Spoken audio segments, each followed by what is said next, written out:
पूर्णात् पूर्णमुदच्यते पूर्णस्य पूर्णमादाय पूर्णमेवावशिष्यते। ओम शांति शांति शांति। ओम गुरुर्ब्रह्मा गुरुर्विष्णु गुरुर्देवो महेश्वरा गुरु साक्षात् परब्रह्म तस्मै श्री गुरवे नमः। ओम निधे सर्वविद्यानां विषये भवरोगिणां गुरुवे सर्वलोकानां दक्षिणामूर्तये नमो नमः। ओम चिदंबराय मठाधीशं सिद्धारूढयतीश्वरं शिष्य प्रशिष्य रूपेण बोधकं गुरुमाश्रये। यदङ्घ्रिकमलद्वन्द्वं तापत्रय निवारणं शान्तैकपदं देवं सिद्धारूढमहं भजे सिद्धारूढमहं भजे। सिद्धसद्गुरुपादाब्जं जनजनकस्ततः तदुपदेशकर्तारं नत्वा भक्तिपुरासरम्। ओम यं ब्रह्म वरुणेन्द्ररुद्रमरुतास्तन्वन्ते दिव्यस्तवै वेदै साङ्गै पदक्रमोपनिषद गायन्ति यं सामगाः। ध्यान अवस्थितेन मानसा पश्यन्ति यं योगिनो यशान्तं न विदुषुरासुरगणः देवाय तस्मै नमः।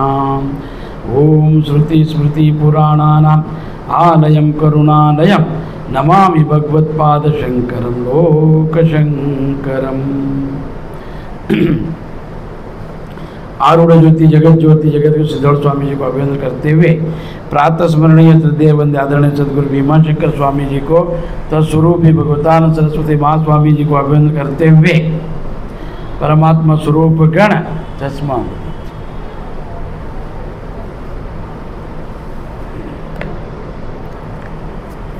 श्रावण माह निमित्त गुरु गीता में गुरु का महिमा जो है बता रहे शिव जी की पार्वती। तो कल क्या बताया कि आसनम शयनम वस्त्रम वाहन भूषणादिकम साधकेन प्रदत्याव्य गुरु संतोष कारणम। तो गुरु को संतोष करने के लिए प्रसन्न करने के लिए तो ये रिश्वत नहीं कर्तव्य समझ कर करना चाहिए कि अगर गुरु सन्यासी है ये गृहस्थी है तो उनका बाल बच्चे रहे तो देखेगा ठीक है वो रहेगा तो भी अपना कर्तव्य है शिष्य का उनको आसन शयन वस्त्र वाहन भूषण आदि ये सब करने का। इसके लिए आज क्या बताया तो वो तो बहिरंग विषय बताया कि जैसा आसन शयन वस्त्र वाहन भूषण आदि तो बहिरंग है। अभी कह रहे हैं कि शरीरम इंद्रिया प्राण अर्थ स्वजन बांधवान आत्मदारादिकम सर्वम सद्गुरुभ्यो निवेदयात्। तो अगर अपना शरीर इंद्रिया प्राण धन कुटुंबीजन नाते रिश्तेदार पत्नी आदि सब गुरुदेव को समर्पण करना चाहिए। तो इसका अर्थ क्या है जो सन्यास ब्रह्मचर्य सन्यास दीक्षा ग्रहण करता है या वनप्रास्थ से या गृहस्थ से सन्यास दीक्षा को जब ग्रहण करता है तो उसके पास जितना भी है उन सबको वो शरीर माँ बाप ने दिया हुआ शरीर उसका कोई संबंध नहीं केवल माता का अलावा दूसरा किसी का पैर नहीं पड़ने के सन्यासी। तो इसके लिए तो शरीर भी अपना शरीर और इंद्रिया मन बुद्धि प्राण धन ये सब गुरु को समर्पण करना चाहिए सपरिवार। तो इसके ऊपर एक कथा है जो महाभारत में द्रोणाचार्य कौरव और पांडव का गुरु धनुर्विद्या जिसने सिखाया तो उनका एक विद्यालय था गुरुकुल कि उस गुरुकुल में राजा लोग ही पढ़ाए जाते बाकी कोई आएगा नहीं था एंट्री नहीं था उसमें। तो उसके लिए उन्होंने किसी को लिया नहीं तो उनको तो वो गुरुकुल में किसी प्राइवेट लोगों का एंट्री नहीं था। तो वो गुरुकुल केवल कौरव और पांडवों को सिखाने के लिए उनको जितना धान्य धन चाहिए वो सब दिया राजाओं ने किसको द्रोणाचार्य को। तो उसके लिए उसमें किसी का प्रवेश नहीं वो गुरुकुल में। तो उनका एक प्रिय शिष्य था एकलव्य। तो उन्होंने द्रोणाचार्य को मन से गुरु माना था दीक्षा नहीं लिया था गुरु माना था और जाकर उनको पूछा मुझे दीक्षा दो मुझे भी धनुर्विद्या सब सिखाओ। उन्होंने बोला देखो बेटा यहाँ पर है ना दूसरों का प्रवेश नहीं है ये केवल राजा लोग को सिखाया जाता है ऐसा हमने गुरुकुल बनाया। क्यों उनको जो जो सुविधा चाहिए गुरु को उन्होंने दिया था कि वो द्रोणाचार्य के पास आर्थिक नहीं था तो इसके लिए उन्होंने उनको जो चाहिए धन धान्य वस्त्र आभूषण ये सब देकर उनको केवल प्राइवेट एक यूनिवर्सिटी बनाया था प्राइवेट अपना ही बच्चों लोग को सिखाने के, तो केवल कौरव पांडव को सिखाता था। उसमें पांडवों में अर्जुन अति प्रिय था, तो उनको धनुर्विद्या सिखाने के बाद तो उन्होंने एक उपाधि दिया, तू सर्वश्रेष्ठ धनुर्धरी अर्जुन, ऐसा बोला था, उनको आशीर्वाद दिया था। और उन्होंने वचन दिया कि तू सर्वश्रेष्ठ धनुर्धरी है, तेरा जैसा इस जगत में दूसरा कोई धनुर्धारी नहीं है। तो ऐसा उन्होंने उनको एक उपाधि दिया, सर्वश्रेष्ठ धनुर्धार करके। तो और एकलव्य आया कि गुरुजी मुझे दीक्षा दे, उन्होंने बोला नहीं दे सकता मैं, तो उनको बाहर निकाला। तो वो एकलव्य क्या करता था, बाहर बैठकर गेट के बाहर दरवाजे के उस पार, तो गुरुकुल में बैठकर गुरु जो जो सिखाता है, जैसा बताता है, उन सबको सुनकर अपने गांव में जाकर एक बड़ा सा उनका मूर्ति बनाकर उसको गुरु मानकर उसके सामने उन्होंने जो जो बताया ध्यान करने के बाद जैसा गुरु वहाँ पर बता रहे उनको दिखाई देता था, सुनाई देता था। फिर वो सब उसने सीखा। सीखने के बाद अब गुरु का नाम बताए, कौन है, द्रोणाचार्य। दीक्षा नहीं लिया है, एंट्री नहीं था, तो बाहर से सीखा उसने, मन में ठान लिया गुरु को। क्यों? उसने ये सब समर्पण करने का भाव था उनका अंदर शिष्य में। फिर जब बड़ा होने के बाद धनुर्विद्या पूर्ण हो गया तो परीक्षा लेना है गुरु को, तो गुरु बोला चलो जंगल में जाएगा, तो जंगल में जाकर शिकार करेगा, देखते कौन कितना धनुर्धारी है क्या है। तो भ्रमण करते, वन भ्रमण करते हुए वन भोजन पिकनिक ऐसा निकाला गुरु और शिष्य ने। तो गया उस जंगल में, जाते वक्त उनको पांडव कौरव साथ में गुरु का, द्रोणाचार्य का। तो वो गुरु जब जा रहे थे कुत्ता भौंक रहा था, तो दूर से एक दो तीन बार आकर केवल उस ध्वनि को, उस जीवा को रुकाया, कुछ हानि नहीं पहुंचाया। जैसा कुत्ता भौंक रहे, कोई देखा नहीं इसको, बिन देख के ही दूर से, तो वो तीन बार आकर उसका मुंह में घुस गया और कुत्ता भौंकना बंद किया, मगर कुत्ता को हानि नहीं हुआ, मरा नहीं है।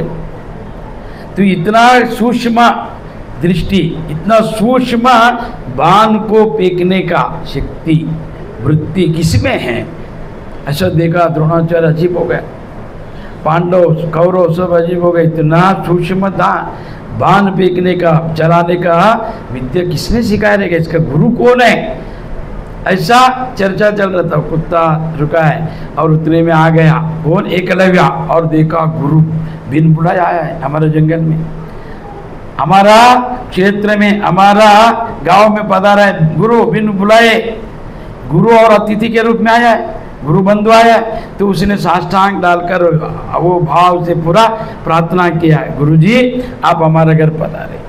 बोले तू कौन है, बोले मैं आपका शिष्य है। तू कभी दीक्षा दिया, मैं कभी दीक्षा दिया। तो बोला मैं आपको पूछा था, एक बालक के रूप में आज जब आया था आश्रम में, आपको मैंने पूछा, आपने इनकार किया, तो भी मैं आपको गुरु मानकर मूर्ति बनाकर पूजा करके ध्यान करके उस विद्या को सब मैंने सीखा। तो अर्जुन में जेलसी हो गया कि गुरु ने चुप चुप के सिखाया इसको और मेरे को उपाधि दिया सर्वश्रेष्ठ धनुर्धर। ये तो झूठ है, गुरु झूठ है, धनुर्धर करके मुझे बता सर्वश्रेष्ठ धनुर्धरी, और उसको मिला है उपाधि। वो तो प्रत्यक्ष अनुभव में आ रहा है, दिखाई दे रहा है, ये चुपके सिखाया हमारा गुरु ने। तो हमारा काया सिखाया उसको, तो उसके अंदर द्वेष आया, किसके अंदर, अर्जुन के अंदर। देखो इसके लिए गुरु पराधीनता नहीं रहना चाहिए,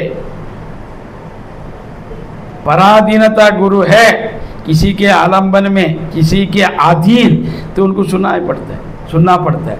तो गुरु क्रोधित हो गया, रे मैंने उसको नहीं सिखाया, दीक्षा नहीं दिया, तेरे को वचन दिया है मैंने सर्वश्रेष्ठ धनुर्धर, तो तुझे सर्वश्रेष्ठ ही रखूंगा, चलो। तो गुरु रात भर सोया नहीं। ये कैसा शिष्य लोग है, शिष्य लोग। तो गुरु बोला, चिंतन किया और उसे बुलाया, बोला चल सुबह में तुम्हारे घर पे आएगा। मन में ठान लिया द्रोणाचार्य कि अभी उसे अंगुष्ठ मांग लो, तो मन में ठान लिया रात को। फिर सुबह से गया तो उसने इधर से पूरा बैंड बाजे के साथ गुरु को हाथी के ऊपर बिठाकर जुलूस निकाल कर रथ में ले गया, और लेने के बाद पूरा परिवार को सजाया, पूरा परिवार को बोला जितना है पकवान बनाओ कि हमारा गुरु आया है, जितना हो सके उतना। साक्षात परब्रह्म के रूप में गुरु आया है, शिव आया है, तो सब जितना उसका मित्र था, आप्त था, बांधव था, तो पूरा कबीला को बुलाया, बुलाकर सजाया धजाया पूरा मंदिर। तो द्रोणाचार्य देखकर मंदिर बना है मेरा बिना दीक्षा का, और सब फल फ्रूट जितना उसके पास धन धान्य सब रखा एक जगह, और एक जगह खुद परिवार लेकर खड़ा है एकलव्य, और पाद पूजा हुआ, तो आरती हुआ। होने के बाद गुरु को बोला आपको क्या चाहिए? गुरु दक्षिणा कि मुझे स्वीकार करो। गुरु अगर दक्षिणा लेते हैं तो शिष्य बन सकता है, अन्यथा नहीं। मुझे स्वीकार करो, अपना बोलो, अपना बनाओ। तो गुरु देखा क्या है तेरे पर देने के लिए। देखो एक तरफ मेरा पूरा परिवार है समर्पण के लिए, और एक तरफ मेरा पूरा आस्ती है, धन धान्य कबीला, पूरा कबीले का सरदार था। ये धन धान्य गौ है, हाथी है, घोड़ा है, क्या चाहिए सब। तो गुरु बोले सब नहीं चाहिए मुझे, ना तेरा परिवार चाहिए, ना तेरा धन धान्य चाहिए। मुझे कहना संशय किया मेरे ऊपर इस अर्जुन ने, और तू मन से श्रेष्ठ है, तू मेरे मन में बस गया। तू अर्जुन था इतना दिन, मगर वो संशय कुटिल है, उसने अपना राज सत्ता दिखाया मुझे। मन में तू बस गया, तू मांगेगा वो देगा? हाँ बोला देगा। क्या मांगता है आपको देगा? तो बोला अंगुष्ठ दे दे। तो अंगूठा काट के रख दिया, पूछा नहीं पत्नी पुत्रो, पूछा। फिर उतना लिया और उसको आशीर्वाद दिया कि तू पुराणों में इतिहास में तेरा चर्चा रहेगा सर्वश्रेष्ठ करके। अर्जुन का नहीं रहेगा। तो ऐसा शरीर इंद्रिया प्राण अर्था स्वजना बांधवा आत्मधारक सर्व सद्गुरुभ्यो निवेदयात्। तो एक गृहस्थी था, धनुर्विद्या सीखने के लिए, ब्रह्म विद्या नहीं धनुर्विद्या सीखने के लिए उनको गुरु मानकर, उनको सर्वश्रेष्ठ माना, सदगुरु मानकर उनका उपासना करके धनुर्विद्या। तो वहाँ पर चल रहा था, यहाँ पर दिखाई दे रहा था उसे। वहाँ पर जो मंत्र, जो विधि, जो क्रिया उच्चारण हो रहा था, वो ध्यान से सब जानता था और सीख लिया इतना दूर बैठकर। तो वो कैसा हुआ? तो तदात्मा, उसने समर्पण किया, निवेदन किया सब कुछ गुरु को, तो प्राप्त हो गया। तो अगर सन्यास जब बनता है, वो ब्रह्मचारी रहने दो, गृहस्थ रहने दो, वनप्रस्थ रहने दो, सन्यास जब बनते हैं सम्यक न्यास इति सन्यास। तो सन्यास का अर्थ क्या है कि जिसने अपना समझा था अज्ञान में, सब अपना माना था, जब उसको प्राण जाते तो पता चलता है मेरा नहीं है, मैं और मेरा नहीं है, मेरा जो सब अलग है, दूर है, मेरा घर, मेरा परिवार, मेरा स्त्री पुत्र, ये सब, और मैं शरीर भी मेरा नहीं है। ऐसा उसको जो बोध होता है उसका नाम है सम्यक न्यासा। सम्यक न्यास इसी संन्यास। संन्यास का अर्थ क्या है? जो शरीर को भी अपना नहीं मानता है, जो माता पिता ने जन्म दिया हुआ जो शरीर, वो कुल, वो गोत्र, वो नाम, वो पिंडदान करके लेना चाहिए, किसी भी संबंध नहीं है, तदात्म संबंध नहीं रखने के, तोड़ना है उसे, तब जाकर उसको आत्मबोध होता है। तो वो अपने को अकेला मानेगा। सन्यासी सबका है, मैं सन्यासी कोई नहीं। अगर सन्यासी बोला मेरा शिष्य, ये मेरा माँ बाप, तो मोह हो जाएगा। इसके लिए उनको पिंडदान कराते हैं कि आज से तुम्हारा नाम माता पिता ने दिया हुआ जो नाम है, गोत्र है, जो कुल है, जो धर्म है, नहीं कि सन्यासी के लिए कोई धर्म नहीं, कोई कुल नहीं, कोई जाति नहीं है, कोई विधि नहीं, विधान नहीं है। तो सर्वश्रेष्ठ विधान वही है जो सर को त्याग दिया, समर्पण किया गुरु को। गुरु को जब समर्पण करता है तो सशरीर बंध बांधव सब समर्पण करना चाहिए। गुरु कुछ लेता नहीं है, इतना है उसे तदात्म जो संबंध है मोह तोड़ता है उसे। वो विधि आपका मोह तोड़ देगा। जो मोह रखा है स्त्री से, पुत्र से, वो सब मोह छूट जाता है। किसका? सन्यास का। सन्यास जब ग्रहण करता है तो वो टूट जाता है, उसको जो तदात्म संबंध मन बुद्धि में वो चला जाता है। इसके लिए वो विधि सर्वश्रेष्ठ माने सन्यास। सम्यक न्यास इति सन्यास। अगर जगत में कोई सन्यास नहीं बनेगा तो ये ज्ञान है ना, धर्म का ज्ञान यथार्थ रूप से नहीं मिलेगा। यथार्थ सत्य, और सत्य बोलने का निष्ठा सन्यासी में होता है। वो ग्रंथ पढ़ के नहीं बोलेगा, ग्रंथों में जो सार है, जो तत्व है, अपने जीवन में उतार के अनुभव करके एक एक विषय को बताएगा। तो उनसे जो ज्ञान लेता है, उनका अंदर अगर एक वाक्य सुना तो 4 वेद सुना जैसा है, एक ही वाक्य उतना पावरफुल देता है। तो इसके लिए यहाँ पर क्या बोला है कि शरीर, प्राण, धन, जो अर्थ, सब परिवार, जिसको आत्मज्ञान चाहिए, और आत्मज्ञान से बढ़कर दूसरे के जगत में अपना स्वरूप को जानने के लिए तुमने जन्म लिया, अपने स्वरूप को जानने के लिए। अगर ये सब कुछ जो आपका नहीं है, जो मैं और मेरा, जो आपका नहीं है, केवल आपका चैतन्य स्वरूप ही आपका है, ये शरीर भी आपका नहीं है। शरीर जो है पंच ज्ञानेन्द्रिय, पंच कर्मेंद्रिया, पंच प्राण, सप्त धातु, पंचकोश, और ये नाम रूप क्रिया से संचित है, उपाधि ये बना है। और उसी को देखेगा, उसी को सुनेगा, उसी में वो जीगा, इसके लिए उसका नाम है जीव। उसमें ही पंच ज्ञानेन्द्रिय, पंच कर्मेंद्रिय, पंचकोश, सप्तधातु, अष्टमद, 3 गुण, नाम रूप और क्रिया, ये इसी में वो खेलेगा, इसके आगे नहीं। वो भगवान निर्गुण है क्या, निराकार है, कैसा देखना चाहिए, कैसा जानना चाहिए।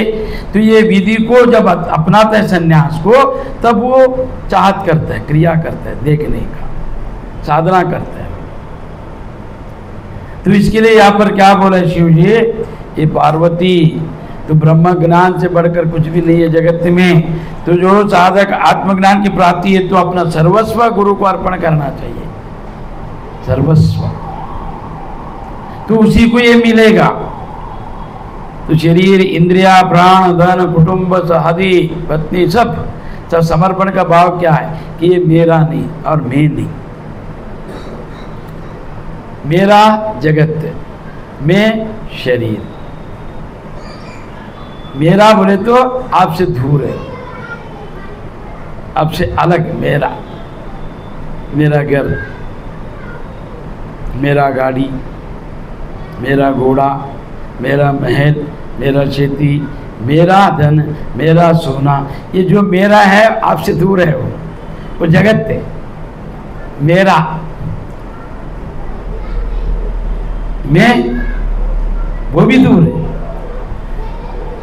मैं और मेरा, मैं कौन है, ठीक है, ये तो मेरा बता सकता है, ये सब अपने से अलग है, व्याख्यान कर सकते हैं। अब मैं पे आओ, मैं कौन है, आँख है, मेरा आँख, नाक है, मेरा नाक, कान है, मेरा कान, मेरा हाथ, मेरा पैर, मेरा पेट, मेरा छाती, मेरा सर, मेरा बाल, फिर ये भी दूर है।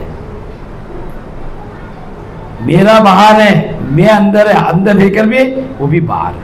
अगर विचार किया तो मैं और मेरा दोनों भी दूर है, आत्मा से, चैतन्य से, परमात्मा से। मैं और मेरापन, तदात्मा जो संबंध है, मैं और मेरा, मैं क्या करता है, मेरे को बांधता है, वो उस नाम और रूप को देखकर पकड़ता है क्रिया से। नाम और रूप, नाम जब बताए कि नाम लिया तो रूप आ जाएगा उसमें। नाम और रूप जब एक हो जाता है तो क्रिया होता है, वो क्रिया को अपनाता है, कर्तृत्व का बोध, कर्तृत्व भोक्तत्व का बोध। मैं करता, मैं भोक्ता, ये जीव का स्वरूप है। जीव का कहना है कि मैंने किया, मेरा है। कर्तृत्व का, भोक्तत्व का जो बोध है, कर्ता भोक्तत्व का अपनापन है, कर्ता भोक्तत्व का आरोप करके लेते जीव अपने पर, मैं किया है, मेरा है, मैं भोगूंगा। तो ऐसा जब वो आरोप करके लेते हैं उसका नाम है जीव। तो ये मैं और मेरा तोड़ने के लिए एक ये संन्यास, सम्यक नाश इति संन्यास। इसके लिए कोई विधि विधान नहीं है, न माता न पिता न कुछ भी नहीं, न बंधु न गुरु भी नहीं है। अंतिम में कुछ भी नहीं, उसके लिए केवल परमात्मा। परमात्मा से सदात्म संबंध बनाने का ही चेष्टा संन्यास। अगर जगत में अगर संन्यास बनना बंद हो गया, समझो ज्ञान लुप्त हो गया, एक भी निष्ठावंत नहीं मिला संन्यास तो लुप्त हो जाएगा। पूर्ण यथार्थ बोध देने वाला। और क्या हो, देखो एक गृहस्थी था, वो गृहस्थी 4 बाल बच्चा, उसका बहुत बड़ा व्यापार था। तो अब व्यापार में तो लाभ भी है, नुकसान भी है। जगत में ऐसा कुछ भी नहीं है, सुख और दुख सबको है। ऐसा कोई जगह नहीं जहाँ पर जन्म नहीं मरण नहीं हुआ, ऐसा कोई भूमि नहीं है। केवल स्मशान भूमि को ये आप मत मानो कि वहीं पर मुर्दा है, वहीं पर शव है, वहीं पर जलता है, वहीं पर गाड़ता है, ऐसा नहीं। घर से मर के वहां पर गया है, इतने याद रखो। इसके लिए ऐसा भूमि नहीं है जहां पर जन्म और मरण नहीं हुआ हो। उसको वीर भूमि बोला है, स्मशान। और वो परमानेंट एड्रेस है, मतलब पक्का एड्रेस। यहां से लेके जाके वहां पर रखना पड़ता है। तो तुम किधर जन्म ले, पता है? पलंग को पर जन्मना, पलंग को पर मरना, सबसे बड़ा दरिद्र। ऐसा मरो कि मंदिर में ध्यान करते वक्त, मरते वक्त भी पलंग में डालो। ये क्या मरण है? जन्मते वक्त पलंग, मरते वक्त पलंग। ये जन्म मरण, मरण ऐसा नहीं आना चाहिए। मरण मंगल्य रूप है, केवल वो शरीर, सूक्ष्म शरीर को हटाता है। वो स्थूल शरीर यहीं पर है, कारण तो स्वभाव उसका, कारण क्या है? अज्ञान। सूक्ष्म शरीर को हटाना, उसका नाम है मरण। ठीक है। तो वो गृहस्थी था, बहुत बड़ा उसका व्यापार था, नुकसान सब चल रहा था उसका, अच्छा भी और बुरा भी। जीवन में सब होता है। क्यों होता है मालूम है? कोई बोलेगा ईश्वर अगर निर्गुण है, निराकार है, ईश्वर तो अच्छा है, तो फिर ये सब भेद क्यों बना है? एक को दुखी एक को सुखी, ऐसा नहीं। ईश्वर ने अनेकत्व को क्यों बनाया? कि एकत्व का बोध होने के लिए। सुख दुख क्यों बनाए? को आपको पता चले कि सुख ऐसा होता है, दुख ऐसा होता है, पाप ऐसा होता है, पुण्य ऐसा होता है, ज्ञानी ऐसा रहता है, अज्ञानी ऐसा रहता है। अरे एक जैसा रहेगा तुम किसको सर्टिफिकेट देगा? अनुभव क्या करेगा? किसको अनुभव आएगा? तो इसके लिए उन्होंने ये भेद दृष्टि नहीं बनाया, ये भेद में अभेद को देखने के लिए बनाया है। ये सब भेद है, पर इसमें अभेद छुपा है, इसको जानो। तो ठीक है, वो व्यक्ति क्या किया? तो परिवार में चल रहा था उसका आर्थिक, तो उसने कंटा लाया पत्नी से, पुत्रों से। पुत्र बोल रहे मुझे दे दो, तुम पहला था मोबाइल दिया, अभी नहीं है। सबका मांग है ना। जो 4 बच्चा है, काम धंधा नहीं है, बच्चे लोग अगर माँ को पकड़कर जब मांगेगा ना भोजन बीजन, तो पिता को दर्द होता है, तो दार ही चलता है। तो वैसा उसका ये हो गया। तो उसने बोला अभी घंटा लगे, मर नहीं सकता, क्या करे? तो उसने बोला अभी ये सब छोड़ के मैं एक मठ में जाता हूँ। फिर उसने क्या किया? गया गुरु के पास, मठ में गया। फिर वहाँ पर रोज झाड़ू मारता था, फिर पूजा पाठ करता था, फिर भोजन प्रवचन ध्यान। तो 8-10 दिन के बाद गुरु को बोला अब मुझे संन्यास बनाओ। गुरु बोला ये तो 1 महीना हो गया सेवा किया, अच्छा है, ठीक है। उसको संन्यास दिया। उसको पूछा तुम्हारा नाम क्या? अभी नाम बदलना है ना, नाम क्या है? तो बोला मेरा नाम तोता। तो उन्होंने अभी पूरी रख लो, क्यों? दशनाम सन्यासी में पुरी, गिरी, सरस्वती, भारती, वना, अरण्य, विद्या, तीर्थ, ऐसा दशनाम सन्यासी है। तो उसमें उन्होंने क्या किया? अब हम जो सन्यासी रहते वही सन्यास दीक्षा दे सकता है, गृहस्थी नहीं दे सकता है, विधि नहीं है। वो पुलिस वाला है, पुलिस बना सकता है, बाकी नहीं, उसका अधिकार नहीं है। वो दीक्षा दे सकता है, आपको सब दे सकता है। सन्यास, गृहस्थी भी सन्यास लेने के बाद सन्यास बना सकता है। सन्यास दीक्षा नहीं लिया है और सबको सन्यास बना रहे तो गलत है, वेद विरोध है, शास्त्र सम्मत नहीं है उसका। मिलिट्री में जो आर्मी तो वो क्या करेगा, अभी जो एडमिशन लेके वो सिखाएगा। हाँ, वो मिलिट्री में गया लड़का, डॉक्टर वहाँ पर जाके क्या सिखा सकता है? ऐसा गृहस्थी को दीक्षा दे सकता है, शिष्य बना सकता है, संन्यास नहीं बना सकता।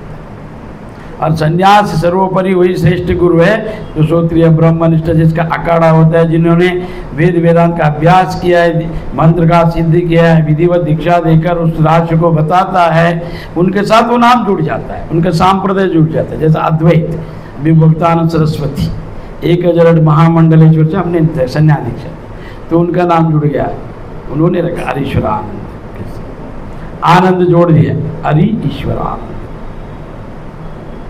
तो जोड़कर फिर उन्होंने अपना जो सरस्वती उपाधि दिया, फिर अखाड़ा दिया, कुंभ मेले में उन्होंने नाम डाला, फिर वहाँ पर लेके जगह दिखा ये आपका अभी से, तो उसको बोला जाता है विधि। तो ऐसा उन्होंने तोतापुरी नाम रखा। फिर वो चल रहा था, 6 महीना चला, तो उसका गाँव वाला आ गए वो मठ में दर्शन के लिए। तो सब जन आके देखा, अरे तू इधर है, तेरा घर अच्छा चल रहा है, अभी तेरा बेटा काम धंधा लग गया, गाड़ी लिए, घोड़ा लिया, सब अच्छा है, अभी कोई टेंशन नहीं, तू डर मत, अभी सब छोड़ दे, कितना गाय क्यों किया? उसको मन में ये हो गया, बाप रे मैं कालीपुर संन्यास बना, नहीं बनने का था। तो उसने क्या किया, गुरु देखा उधर इधर, गुरु को बोला देखो स्वामी क्या कभी मुझे जाना है, बाल बच्चे याद आ रहे हैं, ऐसा संन्यास नहीं। वो गृहस्थी जीवन में भी रह दो, संन्यास 4 प्रकार का है। अभी संन्यासी व्याख्यान किसी को पता नहीं, बस कुछ भी नाम रख के लेते, बड़ा बड़ा हो गया, बड़ा बड़ा नाम, सबको ख्याति चाहिए, कीर्ति। तो उसमें अंश परमांश कुटिलिका, ऐसा अनेक संन्यास है। संन्यास उपनिषद है, उपनिषद किस विधि से बनाना चाहिए, क्यों बनाना चाहिए, उसका तात्पर्य और सब ठीक है। एक ऐसा रहता है कि वो संन्यास दीक्षा लेकर भाई बहन जो है उनका दीक्षा देकर बगल में रह सकता है, सब नियम है संन्यास का, तो नियम के अनुसार रह सकता है। अंश परमांश किधर भी रह सकता है, वो सर्वोपरि त्यागी है। तो ऐसा उन्होंने क्या किया, देखो बाबा याद आ रहे हैं? हाँ याद आ रहे, ठीक है। तो मैंने कुछ दिया नहीं था, एक विधि किया था, एक धारणा, एक विधि संन्यास का। तो तुम्हारा नाम बदली किया था, बाकी कुछ नहीं दिया मैंने। तुम्हारा जो हो तोता था, मैंने पूरी लगाया, मेरा पूरी दे दो, तुम्हारा तोता लेके जाओ। तो जैसा तुम्हारा नाम तुम लेके जाओ, मेरा नाम जो दिया था दे दो, बस ऐसा है। अभी क्या वस्त्र का आशा है, वस्त्र मिलता है, सब पहनता है, तो अभी संन्यास कौन पता ही नहीं चलता है, इसको बोलना चाहिए, सब जन पहनता है, तो विधि नहीं, विधान नहीं, ठीक है, चलता है। तो इसके लिए अपना यहाँ पर शिव जी का कहना क्या है कि जो त्याग ही ज्ञान है, तो इसके लिए वो संन्यास दीक्षा जब लेता है, वो ब्रह्मचारी या गृहस्थ या वनप्राप्त संन्यास सर्वोपरि अंतिम क्रिया, फिर उसका आगे नहीं है, उसको छोड़ के केवल वो समाधिस्थ हो सकता है। फिर उसको कितना लोगों ने छोड़ा भी है, जैसा भी तोतापुरी जैसा से बहुत लोग हैं, वो धारणा किया हुआ है। और नव संन्यास एक आया है नया, तो 1 महीना संन्यास बनो, 11 महीना गृहस्थी रहो, 1 महीना संन्यास बनकर प्रैक्टिकल करो, अगर उसमें सिद्ध होगा आगे बनो, नहीं तो नहीं, छोड़ दो। तो ये नव संन्यास भी एक हो गया। तो इसके लिए तो इसके यहाँ पर क्या हो रहा है, सर्वश्रुति शिरोरत्न विराजित पादाम्बुजम वेदांत अर्थ प्रवक्तारं तस्म संपूजिते गुरुम। तो ये गुरु सर्वश्रुति रूप श्रेष्ठ रत्न से सुशोभित चरण है।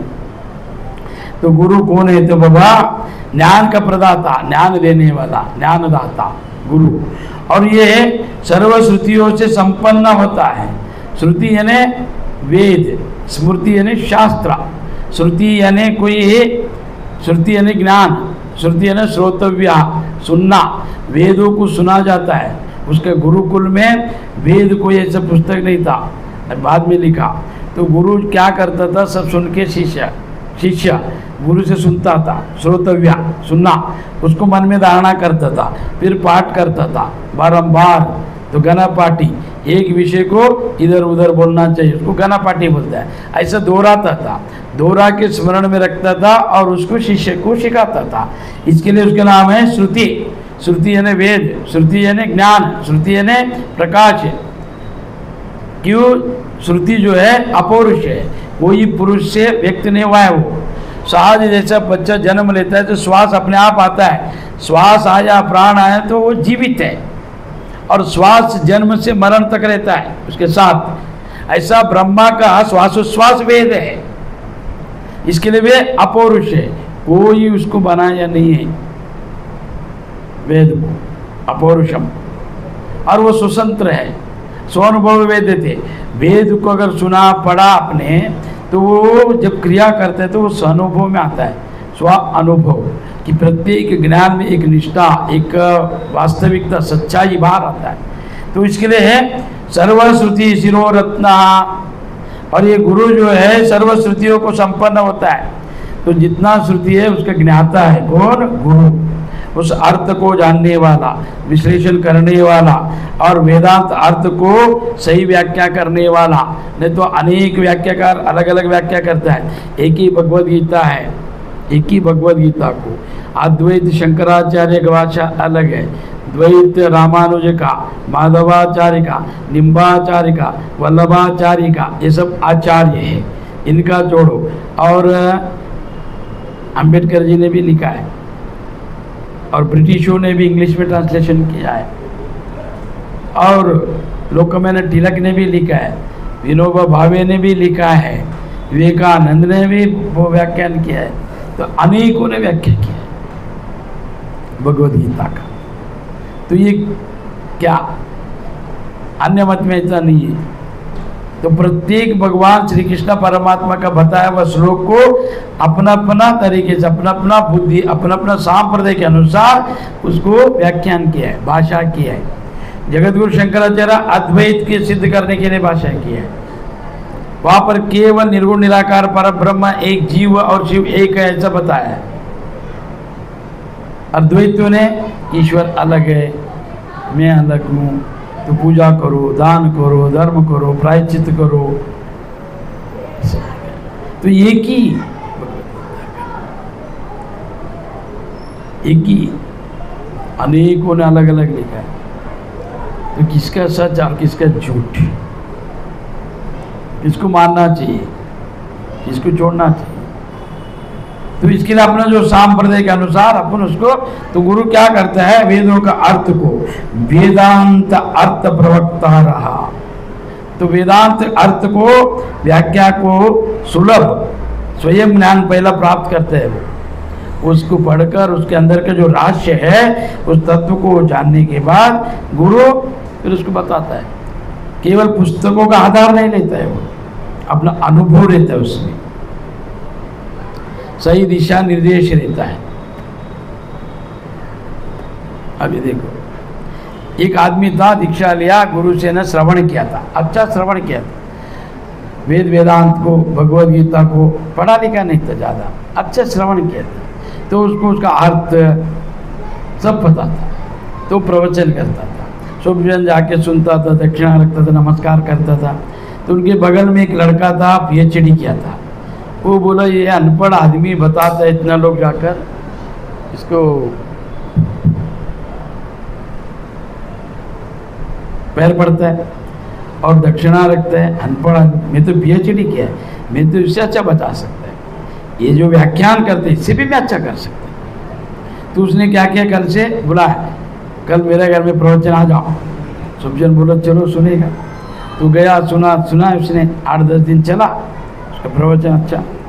फिर बाद में एक व्याख्या है वहाँ पर कि पानी में गधा जल के मर गया। तो बोला पानी में जल के कैसे मरेगा, ये तो समझ में नहीं आ रहा, इधर लिखा है। तो उसने क्या किया, आज प्रवचन बंद, कल आज बंद कर। फिर वो चिंता कर रहा था, चिंतन कि कैसा बताओ, ये पानी में जलने का कैसा, पानी में कैसे जल के मरते गधा, वो चिंता थे, व्याकुल था। फिर वो बोला चलो बुढ़े से पूछेगा, वो वृद्ध व्यक्ति से। फिर वो गया, बुक लेके, कोई नहीं था दोपहर में। शाम को प्रवचन चालू होगा ना, उससे पहला उत्तर देना है। तो बुक लेके गया, स्वामी नमस्कार किया, बोला मैं भी वेदांत बता रहे स्वामी आपके कृपा से, तो ये समझ में नहीं आ रहे, थोड़ा बताओ क्यों वेदांत ये को जितना अहंकार रहता है ना किसी को नहीं रहता। वो पढ़ाने वाले को भी पढ़ाता है, इतना मूर्ख गुरु लोग को देखा है मैंने। जो पढ़ा है ना उसको बोलते उसको कुछ नहीं आता था, अरे बाप रे, बहुत को देखा है मैंने। इसके लिए मैं